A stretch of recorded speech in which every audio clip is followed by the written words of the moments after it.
From Nevada Public Radio, I'm Paul Boger. This is State of Nevada. More than 400,000 Nevadans work for tips, making it one of the country's largest tip-based economies.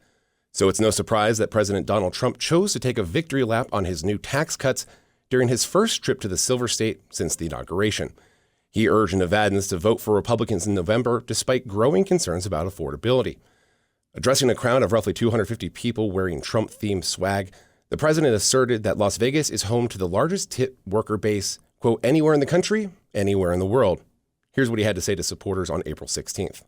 Las Vegas is the home of the largest concentration of tipped workers anywhere in the country, anywhere in the world, actually. And thanks to our tax cuts this week, thousands of Nevada waiters, waitresses, casino dealers, bartenders, bellmen, barbers, caddies. So I love those caddies. They're very good if you have the right caddy. And valets receive the biggest tax refunds of their entire lives, and you see it. And I just want to say you're welcome. You're welcome.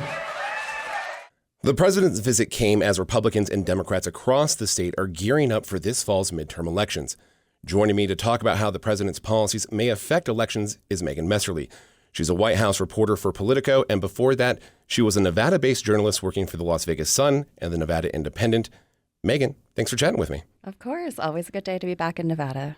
Let's talk about the president's visit. He was in town on April 16th, the day after tax day, to celebrate. I wasn't there, so help me out. This was billed as a roundtable discussion, but it felt more akin to a short rally. So paint me a picture. Who was there? What happened? It was, yeah. So it was the president and some folks who had benefited from his various tax policies in the so-called One Big Beautiful Bill. As folks might remember, that was the mega law that Congress passed last summer and President Trump signed into law. So he was there to tout not just no taxes on tips, which, as the story goes, he says was birthed in Las Vegas from a conversation that he had with a waitress who was telling him about, all these taxes getting taken out of her tips. And he said, oh, okay, no tax on tips. We're going to do that. But then he also did, this no tax on Social Security, which is really this enhanced deduction for seniors, no taxes on overtime, and several other tax-related provisions in the Big Beautiful Bill. So he was here to talk about sort of all of those provisions. He spoke at length about those, delivered a fairly, economy affordability focused message. We've seen the president at many of these types of events across the country, veer into long tangents about the war in Iran, lots of other affairs. But he really stuck to the message and really drilled in on this message on the economy, which, is what his campaign folks and his top political advisors in the White House have been wanting him to do for months now.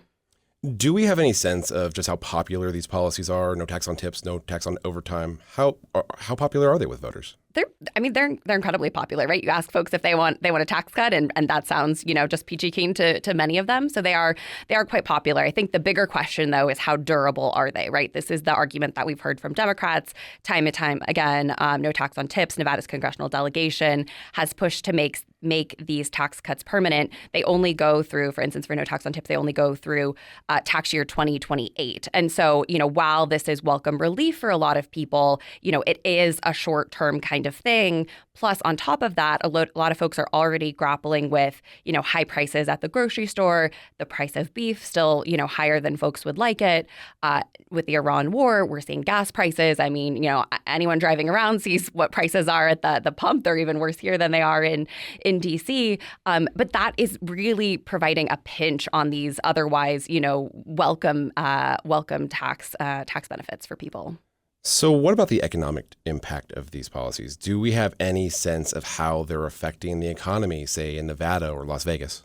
Yeah, it's a great question. So earlier this year, both myself and some of my colleagues who cover financial services at Politico, we were talking to a lot of economists about what the impact of this would be.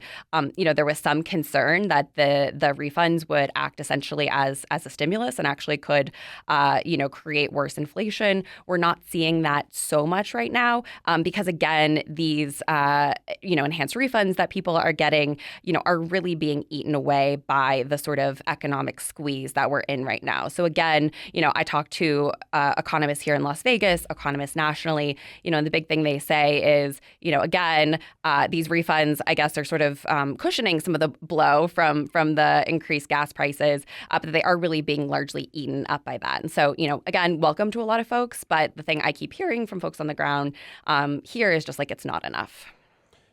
Is that the same for voters as well? Is that what you're hearing from them? Yeah, I think this is the perpetual question, right? The top issue on voters' minds is the economy. That's going to be key here in Nevada's gubernatorial race. It's going to be key in Senate races across the country, congressional races here and elsewhere across the country. This is the top thing on people's minds. And this is what we saw happen in 2024. Folks were really upset about the economy. They wanted change. They voted, they didn't want Kamala Harris. They saw her as a continuation of President Joe Biden's tenure, and they felt that Biden had not done enough to address the economy, and they wanted change. So they voted for President Trump. And now we're headed into a midterm cycle where the economy is the top issue. And folks, again, are going to be asked, do you want the status quo or do you want change? And talking to a lot of folks on both the right and the left, especially Republicans, are very concerned that Republicans are going to be penalized at the ballot box because voters are frustrated with the state of the economy. I'm talking to Megan Messerly, one of Politico's White House reporters, about President Trump's recent visit to Nevada. During the event, Trump also touched on the war with Iran. Obviously, the ever-changing nature of the conflict has dominated headlines in recent weeks. The president talked about the conflict a bit during the event. Here's what he had to say. Our economy is booming. You don't read about it. You don't see it so much because of what's going on in Iran, which is really, it's been 2 months. 2 months. You've been in other wars for 18 years, 4 years with me. I'm in there for a month. Well, he said he'd get out a month. Did you see where I did a list last week? 17 years in Vietnam and 5 years in Afghanistan and more, much more than that, and all these different places. And I said, we were in there for 2 months. And you know what? We're going to have victory very shortly. Has the war with Iran come up in conversations with voters at all? It has, both here in Nevada and elsewhere across the country. Actually, I was just speaking with a couple outside the Boulevard Mall yesterday. I was just interviewing folks, trying to get their temperature on things. And, they were telling me that, yeah, they're seeing higher gas prices. But for them, they were Trump voters in 2024. And they told me that, they really do buy this logic of, we need to secure the Middle East. The short-term pain is worth the long-term benefit of peace.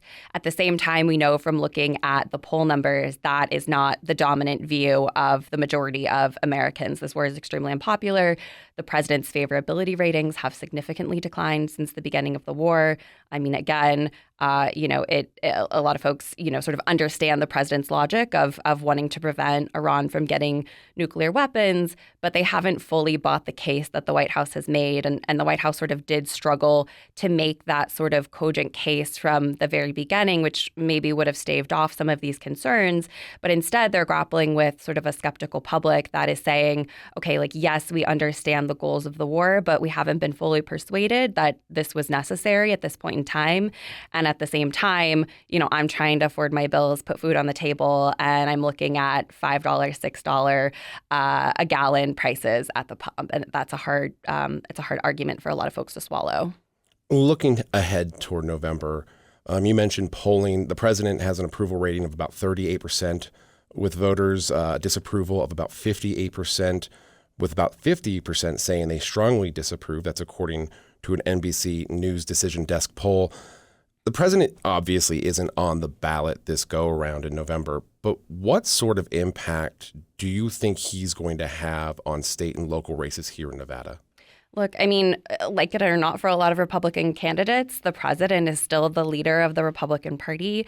So I think you see Republican candidates trying to thread this needle of, at one time, you need to sort of appeal to the president and his base, but at the same time, you need to sort of support moderate voters as well. And I mean, that's what, is happening here in Nevada in the gubernatorial race, right? You see, Governor Lombardo trying to, define himself as his own candidate, run on a very Nevada-specific message.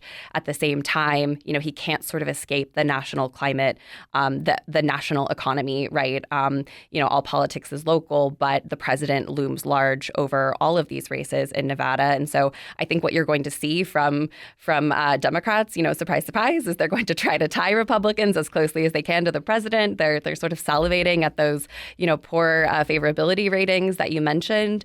And Republicans at the same time are going to say, okay, yes, like these are the things I agree with President Trump on. But yeah, like the economy is hard. We've seen that from Governor Lombardo, even when he announced his campaign, right? He was saying, yeah, like unemployment is still high. And like, you're going to reelect me to help address this. And so that's the argument that we're going to keep hearing from Republicans is sort of, some alignment with the president, but also saying like, look, hey, this is a Nevada specific race, or in other localities across the country. This is a state specific race.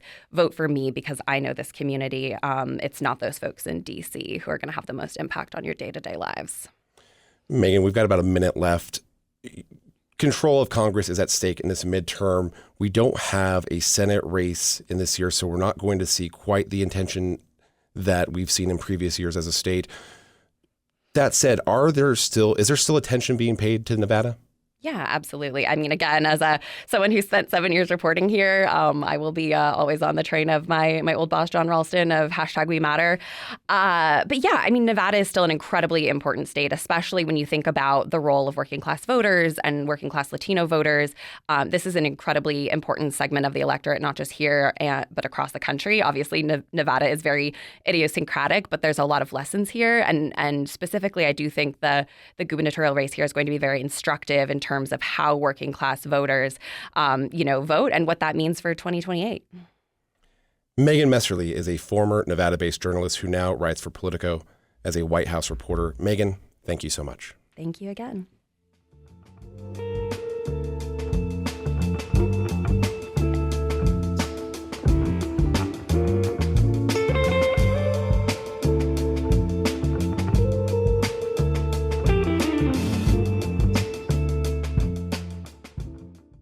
If you've seen a concert on the Strip, then you probably bought the ticket for it through Ticketmaster or even saw it at a venue affiliated with or owned by promoter Live Nation. Those two companies work in tandem as part of a conglomerate that controls a majority of the Las Vegas concert industry. Last week, a jury decided they act as an illegal monopoly. Nevada is one of 33 states in that antitrust case, which will soon enter another trial to decide on remedies. Those could include Live Nation breaking off Ticketmaster or Ticketmaster lowering ticket fees. The company has said it may appeal such decisions. So how might this all impact the local concert industry and its customers? Paying close attention to this case is John Katsalamidis, entertainment reporter for the Las Vegas Review-Journal. John, appreciate you speaking with us. How you doing, Paul? Thank you for having me.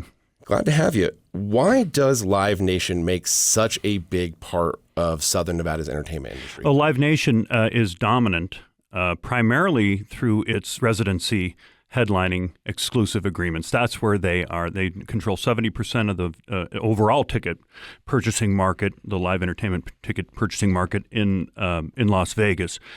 And that is because they have exclusive partnerships with several venues. They own, well, first of all, they own House of Blues at Mandalay Bay and Brooklyn Bowl at Link Promenade, and they also have exclusive booking agreements at very busy venues: the Coliseum at Caesar's Palace, PH Live at Planet Hollywood, the Venetian Theater, Palazzo Theater, Blue Live Theater at Fountain Blue, and the Pearl at the Palms. Although there have been some other bookings inside the Pearl, but they pretty much have control of that venue as well. So when you look at all the shows that roll into those venues that are pretty much, the vast majority are residencies, which is what we describe as multiple shows by the same act in the same theater. And that can be between 4 and up to 20 or more shows. It really adds up.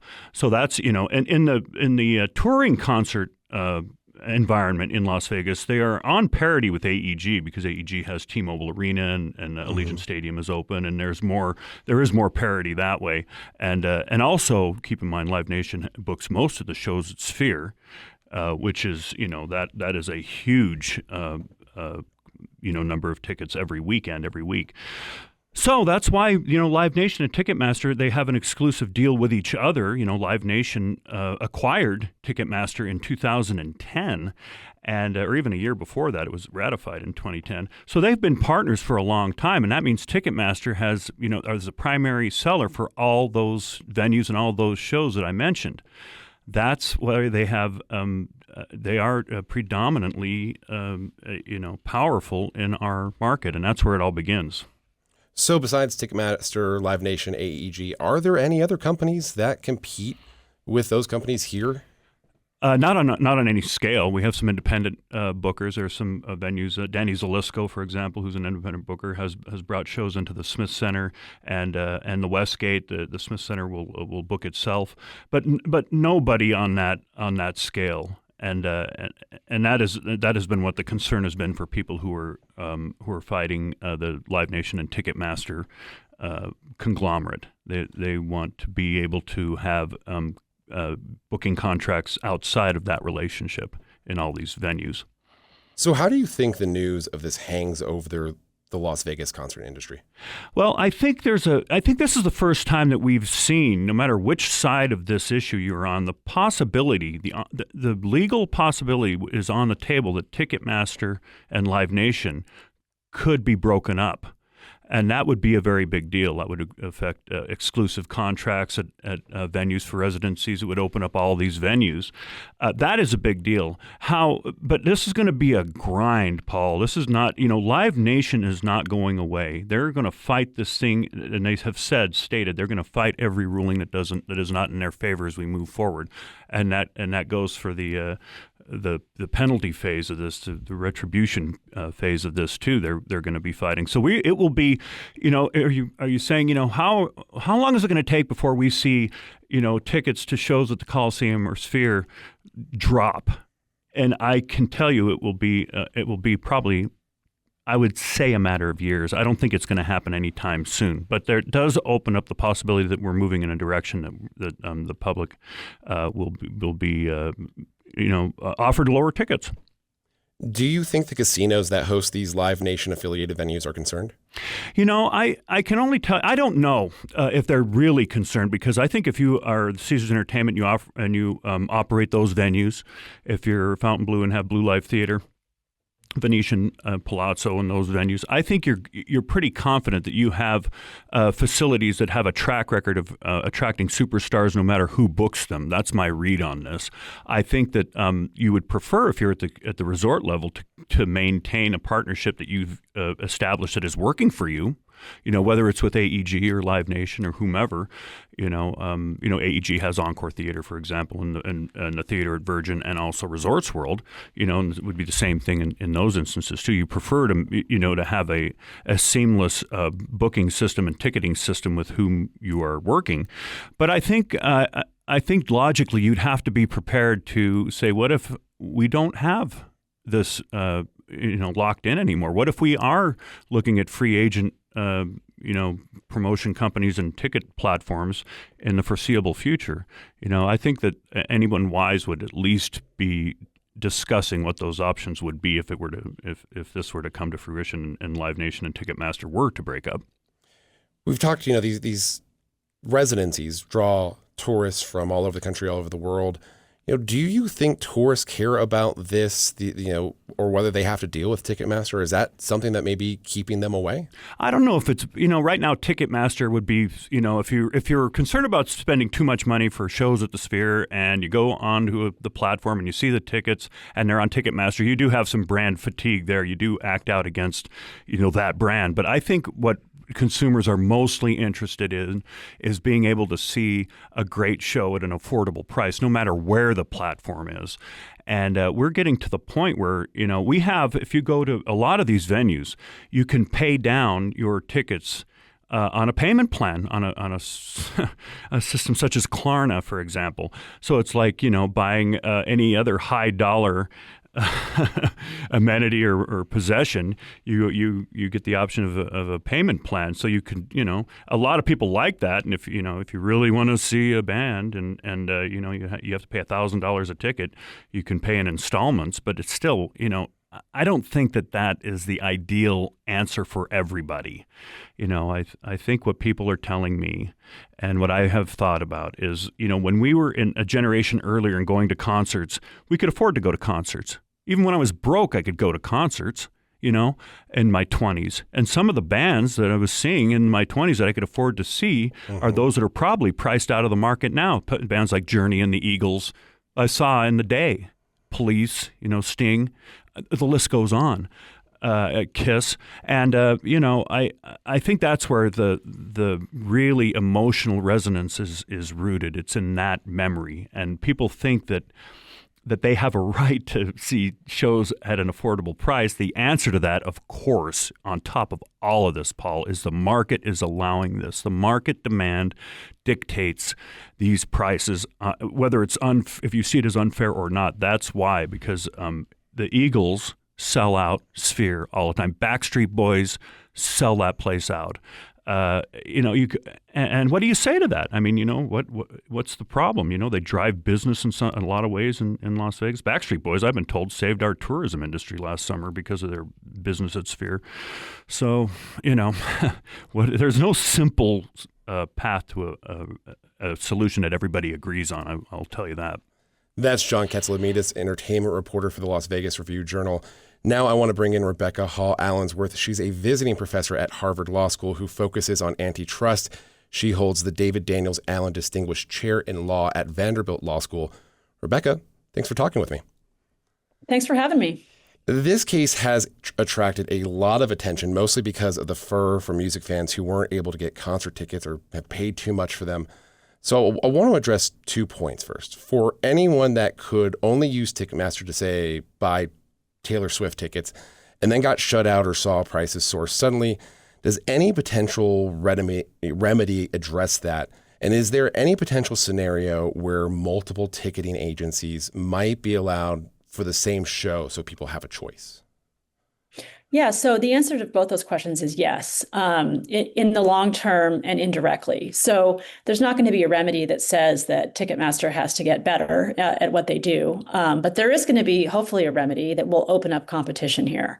And one of the things that we think that competition is good for is not just to drive down prices, but to push people to make better products that work better. And actually, Ticketmaster got big in the 70s and 80s because they were one of the first companies to use technology and use the electronic process to ticket events. And so they were at the cutting edge of technology. They were that way because they faced a lot of competition. And I think the idea with this remedy should be to expose Ticketmaster to competition that puts them and also potentially competitors back on that cutting edge. Then there's ticket prices. The jury found that Live Nation overcharged fans by an average of about $1.72 per ticket. That's per its calculations. That's how damages will be determined, and they could total up to $450 million per Live Nation estimates. If that amount holds in the remedies part of the trial, would buyers of tickets of Las Vegas shows see that money returned to them in any way? No. And in fact, this is like just the tip of the iceberg as far as the damages done here. I mean, as far as what the states will collect, it's not the tip of the iceberg. They might collect $450 million. They might collect $700 million. But, that's not actually, when you split it up amongst all the states and all the ticket buyers, it's not really that much money. And because this is a suit brought by governments, it's not going to go directly back into the pockets of the people who bought the tickets like it would if it was a class action lawsuit. States can spend the money as they see fit. Usually they spend them on related projects and, consumer protection. But to the extent that the consumers are going to win out here, to the extent that ticket buyers are going to win out, it's going to be long-term in a better, more competitive environment. And that's going to require a lot more than even a multi-million-dollar award. That's not enough money to really deter a company like Live Nation or Ticketmaster from doing these kinds of things in the future. So there'll have to be something more meaningful imposed here as well. This is an antitrust case. You've mentioned competition. That is a chief concern for the judge. You mentioned technology a moment ago. What other kind of remedies might allow other players more market share and opportunities than they've managed to get at this point? Well, the biggest one would be a breakup. If they broke up Ticketmaster from Live Nation, then Ticketmaster would not be able to use the threat of withholding Live Nation acts when negotiating with venues. So a big part of the trial was about these big venues feeling pushed into using Ticketmaster, even though it has a bad reputation.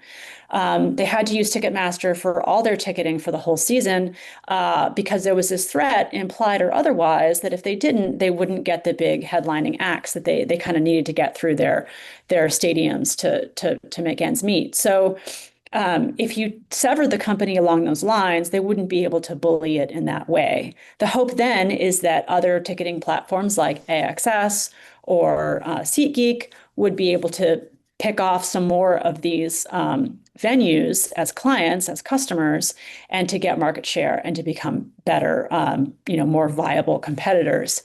There's also a possibility of, yes, within the same event, having different ticketing platforms ticketing the same event. I think this is done more in Europe. Of course, the court can't mandate this. The court can't say, thou shalt have multiple vendors, because it can't tell other businesses what to do. But it can tell Ticketmaster in a remedies phase thing, you can't require exclusivity. You can't require it to be all or nothing. And I would expect that to be a part of the remedy as well.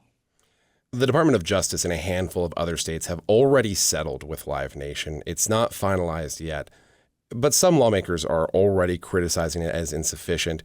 Is there any potential overlap with that settlement and the future remedies stemming from last week's verdict, or are they completely separate cases?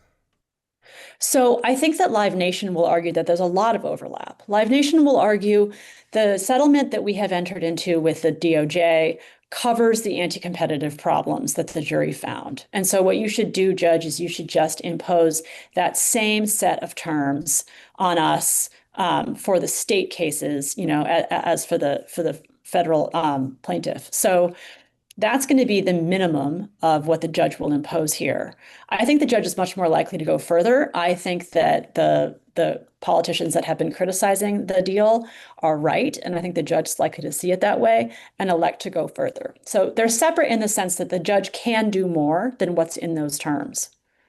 What expectations do you think music fans in particular need to keep in mind as they read about this case? Well, I do think we need to go back to the hundreds and sometimes thousands of dollars that people will pay for these concerts and emphasize that this is not really a function of the markets at issue here. Yes, Live Nation is a monopolist, the jury so found, and Ticketmaster doesn't face competition in ticketing, and these things are harmful to consumers, and they pay for it in the fees and they pay for it in their use of the technology. But that does not mean that even if we got the remedy right in this case, that those hundreds or thousands of dollars of ticket prices would come down to, probably what you paid to see Kiss. That's just not likely, and that's because of the overwhelming demand that people have to see these big, once-in-a-lifetime experiences, like the millennials will pay anything to see Backstreet Boys, and the boomers will pay anything to see Bruce Springsteen. And that's not going anywhere. And antitrust doesn't actually have a lot that it can help with those high prices. This is in court. We just got the first verdict. Of course, there's going to be appeals, I'm sure. How long before this episode wraps up, and could the market be affected by the decision? Yeah, I think this is going to be somewhat slow. So, we're going to have another proceeding on the remedy. I'm sure that and the liability will be appealed. The appeal process could take about a year, and whatever remedies imposed will be stayed during that time, I expect. So you're not going to see any action there. I think that the DOJ settlement may go into effect sooner, but there's also going to be a court hearing about that. So yeah, the gears of justice here grind sort of slowly. And then, of course, if they do, say, break up the company, it'll take time for competition to take over and for those changes to really be seen. So I don't think that consumers can expect much change in the short term.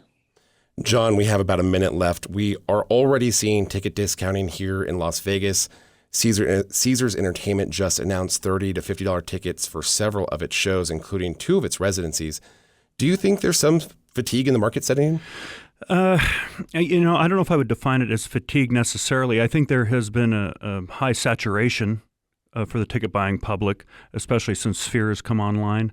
And I think that the tickets that have been taken out of the market by Sphere and Allegiant Stadium touring shows, and even T-Mobile Arena, which has just celebrated its 10th anniversary a decade ago. None of those venues existed, and the shows we're looking at now that are suffering simply because of there's not enough market density are shows that are the smaller shows, the residency shows at Caesars Entertainment venues, some headlining shows.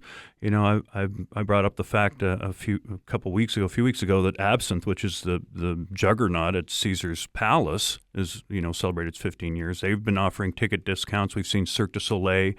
They've been doing this for a while. They've ramped up their discounts, and I think that it's a market adjustment for all these issues. We'll have to leave it there. John Katsilometes is an entertainment columnist for the Las Vegas Review-Journal. Rebecca Hall-Allensworth is a visiting law professor at Harvard Law School. John, Rebecca, thank you so much. Thank you. Thank you. And just as a note, Live Nation is among Nevada Public Radio's corporate supporters. We cover them just as we do any other newsmaker, free of influence.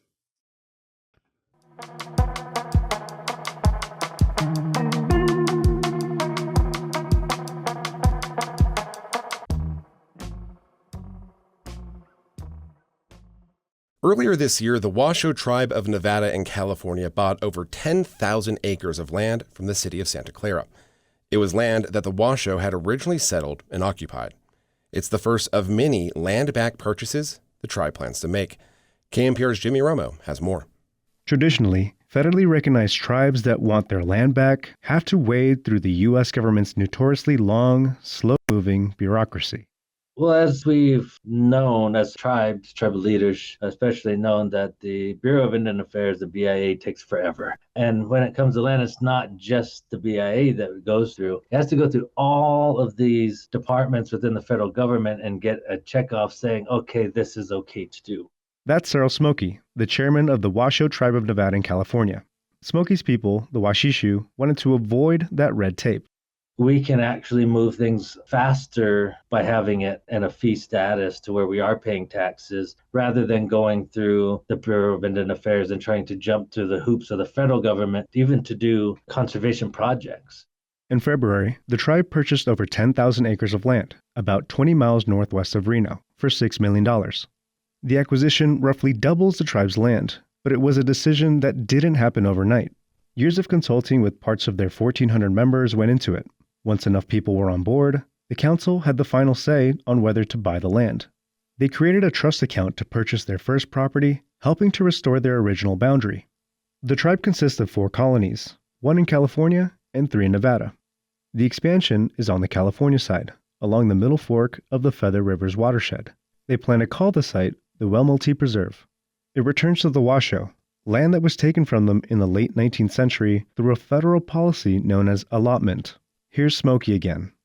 Individual members of tribes were given allotments, and that was in order to move the Indian people to certain areas, families specifically, to live on their own lands. Part of colonization, it was to remove that tribal togetherness to where everybody would be individuals and not come back together as a tribe anymore. Historical records indicate that the Bureau of Land Management gave lots along the Sierra Valley and in Doyle County to the northern Washoe people. The upper part of the area is home to the single-leaf pinyon pine, which produces pine nuts, an essential Washoe food. After several wildfires in the area, the supply of pine nuts has shrunk to dangerously low levels, according to Smokey. Under our governance, we went into a state of emergency for the single-leaf pinyon pine because of the fact that the pine nuts are not only a staple food source for Washoe people, but it's also a part of our customs and traditions and our ceremonies. And it's in our creation stories. So it's more than just a food source for us. Now that the land is back into the hands of the Washoe people, they could focus on preserving the single-leaf pine through reforestation efforts to bring the trees back to sustainable numbers. Of course, the relatively small tribe wasn't always financially ready to take on more land, Smokey says. Their need to conserve the single-leaf pine, however, presented an opportunity. It came about 4 years ago through collaboration with the Feather River Land Trust and the Northern Sierra Partnership, 2 conservation-focused nonprofits. Smokey worked on the land acquisition with Corey Pargy, the executive director of the Feather River Land Trust. The organization helped facilitate the land sale. They also helped the tribe get a $5.5 million grant from the California Wildlife Conservation Board. Here's Pargi. There's a lot of funding from the state of California for conservation. Conserving these biodiverse landscapes is a high priority in California from the California Natural Resources Agency. And returning land to tribes and working closely with tribes, seeing tribes as true leaders in conservation, is a priority of the state of California. Despite the grant, the tribe needed another $500,000 to complete the purchase. However, donors gifted enough funds to make up the difference. This is something that's been discussed amongst tribal leaders across the country. When it comes to philanthropy, getting fundraising, people are more likely to give money to nonprofit organizations than they are to tribes. People still just don't want to help tribes still, but they'll help organizations. That's just kind of the realities of where we're at.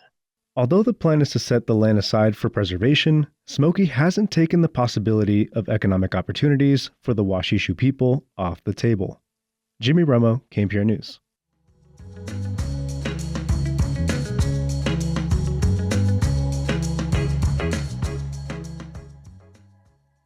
It's peak hiking season in southern Nevada. The sun is out, and it's not blazing hot yet. And as people head outside, some trails will get crowded. The Outdoor Industry Association's 2025 report showed that outdoor recreation participation grew 3% last year to 181 million participants, a record high. With so many people sharing the trail, who's getting out there, and how can some long-term hikers welcome them? To discuss it, we've invited Rhiannon Muth and Penny Harvey. Rhiannon is an author, frequent contributor to our magazine Desert Companion, and an even more frequent hiker. And Harvey is an associate professor of sociology at the California Institute of Integral Studies and the volunteer camp director for the nonprofit Camp Pride Tree. Rhiannon, welcome back. And Penny, welcome. Thank you for having me. Thank you for having me too. Rhiannon, let's start with you. You've hiked all over the world, including quite a bit in southern Nevada. Have you noticed any changes in the way people interact with others on local trails since you've been here? I have noticed that since the pandemic and just the popularity of hikes now, thanks to social media, that there's been a lot more people on the trails, which I think is awesome because it's just brought a lot more diversity. And you just kind of see people from all different walks of life, all different skill sets. And I think that's really cool. You know, a couple of years ago, you wrote a story for Desert Companion talking about hiking with kids. That was based on your experiences leading online groups for outdoor family activities. The OIA report I cited just a moment ago found that 2/3 of families with kids participated in outdoor recreation. So what are some good trails for families in southern Nevada? Yes, well, I have 3 trails that I always recommend. And it's not just for families, but just anyone that's maybe a beginner hiker or just, hasn't been on the trail in a while. I really love the North Ash Grove Loop in Spring Mountain Ranch State Park. And I like that because it's only a half a mile. It's pretty flat, but it winds through a wooded area. And it takes you past a river. And I've seen, I go there a lot with my daughter, and we've seen wild burros out there. I also like the Calico Basin hike just because it's a really fun place for kids to go in Red Rock where they can climb on boulders. And my daughter had her 4th birthday party there, and we had a little tea party out on the rocks, and that was a lot of fun. And then for older kids or, maybe people with a little bit more experience or teenagers, I recommend the First Creek Canyon Trail in Red Rock just because it's fairly flat, but it's 4 miles long, so maybe not great for like really little kids, but it takes you to a really cool waterfall at the end, which is fun. I'm an adult and I like climbing on boulders, so that second one was right up my alley. Are most hikers welcoming to kids on the trail? How do you think people interact when they see you hiking with your daughter? I think that they're kind of, surprised, especially since I lead groups of, maybe 10, 15 kids at a time, and a lot of them are under 5. So I think they see us coming down the trail, and I think they're surprised. But yeah, the reaction is usually really positive. That brings us to another topic, one that we've covered on this show before, inclusivity on the trail. Penny, what are some common misconceptions about who hiking is for and who it's not for? Yeah, I think that hiking really is for everyone, right? Nature is not exclusive, right? Nature is not for a particular kind of person. You don't need tons of money to get out. You need a water bottle and hiking boots. And so that's one of the best things that we have found working with our youth is that, we can have a meetup, we can have a trail cleanup event, we can get folks out at our summer camp, and it really doesn't take much to get them out. But I think the misconception is that you need to know so much, right? You need to know a lot of things to get on the trail.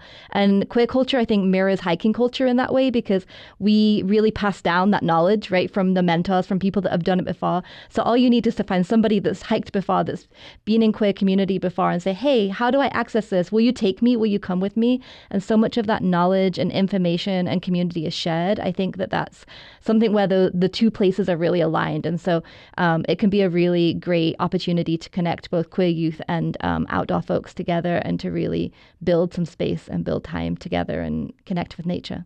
Your camp, Camp Pride Tree, brings queer youth together for a traditional summer camp experience. That includes hikes, picnics, other activities. What are attitudes and behaviors that you encounter in the outdoors that can alienate your campers? Yeah, I think sometimes people are not so aware of the different people, right? Diversity. If you've not been exposed to queer youth, particularly, even from 10 generations back, right? We're seeing people experience and express differently and more freely. And so, you're not necessarily always getting folks that you've interacted with before. And so it's just knowing to not make assumptions about gender. It's being welcoming, not like kind of regulating bathrooms in any particular way, and really just being smiley and welcoming and, community vibes on the trail, which I think a lot of outdoor people tend to lean that way anyway. And so it really just is not making the assumptions and being inclusive and asking folks, say, hey, who are you? What's your name? What's your pronouns? And leading with the assumption that we don't know things based on their gender presentation and being curious. Rhiannon, you recently did a silent hike, which was geared toward people who are deaf and hearing impaired. You wrote about it for the summer issue of Desert Companion. What did you learn from that experience? Well, it was the first time that I'd ever participated in something like that. And they're run by the Spring Mountain Ranch State Park, which is really cool. They put them on regularly. And as a hearing person, it was really cool to kind of go on a hike, and everyone was silent. There was an interpreter that was interpreting for the park ranger. But I found it actually really cool just to have, a couple of hours where I was really in the moment and really mindful and really immersed in nature. And I think that was a true gift. Is that something that I really love about hiking is just the chance to kind of connect with my thoughts, connect with myself and nature. And I think being silent just really helped me focus on that. Are there any other groups like that offer community to special groups of hikers? Yes. Well, I actually interviewed somebody for Desert Companion magazine about the Las Vegas Overweight Hikers for Health group. And he founded the group because he was overweight himself and felt that he didn't really have a space where he could feel really comfortable being himself. And he wanted to create that for people. And so he said that, even though the group's title is Las Vegas Overweight Hikers. He says a lot of the people that come are just looking to come to the group because it's a less intimidating group. They may not actually even be overweight, but they come because, maybe they had an injury and they want to go a little bit slower on the trail, or maybe they're just new to hiking, or maybe they just don't want to go super fast and they feel like a group like that will take it a little bit slower on the trails. And so he has, over 4,000 hikers in his group that he takes out on a regular basis. There's also groups like Black People Hike LV or Outdoor Afro is another that we'll have links to those on our website, knpr.org. Penny, do you see broad diversity on the trails where you hike with other groups? Or maybe putting it another way, is it possible to choose trails where there's more diversity? I don't think it's trail specific, but it's definitely, you can look out when you're looking for a hiking group, right? So we will post on Las Vegas Pride if we've got hikes coming up and events. I know that there are meetup groups, there's Facebook groups. And it's really, I think, helpful when Facebook groups or meetup groups have little signifiers to say that they're inclusive or they're welcoming, right? Like if I see a little pride flag or I see a BLM, like Black Lives Matter hashtag within a group, that makes me know that that's going to be a more inclusive and welcoming place. And that can really help with feeling safe and welcome to go with a group in a community, particularly if you are somebody that's at risk for marginalization or, being worried about going into nature. Sometimes the more rural places can feel a little bit more dangerous for folks. And so knowing that you're going with a group that's welcoming and inclusive, and just those little signifiers make a big difference. Generally, how does Southern Nevada, or Nevada in general, I guess, compare with other locales in that regard? Yeah, I think we're a pretty inclusive place. I think that there's a lot of options and opportunities for folks to get out. We're so lucky in that the nature is so close. That's one of our benefits of our camp. We're only 15 minutes from downtown Las Vegas. But yeah, we're in the mountains, right? So that is just amazing for us. And so, we really have a lot of opportunity. I think what we maybe struggle with is funding. I know a lot of organizations struggle with being able to get folks out, even just the transportation to get folks into nature. And so really being able to support local nonprofits, local organizations that do help people get to those sites, even though they're not as far as maybe, somewhere further afield where you have to really drive 1 or 2 hours to get to the mountains. We've got about 30 seconds left. Penny, what are your favorite trails? What's something that somebody should definitely check out? I really like the Lost Creek Trail in Red Rocks. It's one of my favorite. There's a waterfall. There's lots of texture in the hiking, but it's not too hard. It's 2.5 miles, so it's doable for most people. Rhiannon, what do you got? Oh, I love Valley of Fire. So if you're willing to drive a little bit farther out of town, they have a lot of really great hikes. I think that is where we're going to have to leave it. Rhiannon Muth is a hiker, author, and contributor to Desert Companion. Penny Harvey is the volunteer camp director for the nonprofit group Camp Pride Tree. Rhiannon, Penny, thank you so much. Thank you. We'll have links to the hikes and groups that Rhiannon and Penny mentioned on our website, knpr.org.